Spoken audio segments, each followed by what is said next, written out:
Ньютон механиканың негізін қалаған, оның үш заңы кез келген қозғалысты түсіндіруге өте маңызды механикада. Енді айта кетейік, бүгін осы виртуалды жұмыста үшінші заңын қарастыратын боламыз. Яғни ол заңда әрбір әрекетке оған тең, бірақ қарама-қарсы бағытталған қарсы әрекет болады.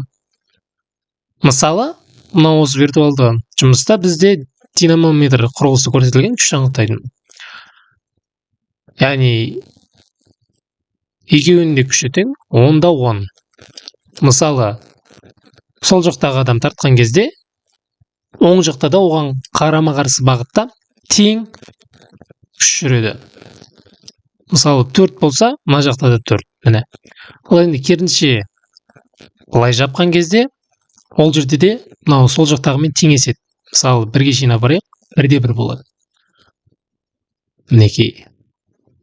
7-ге шейін тартты, оған қарсы әрекет түрінде тағы да 7 көрсетті. Яғни тең болады, оған қарсы күш болады әлбетте.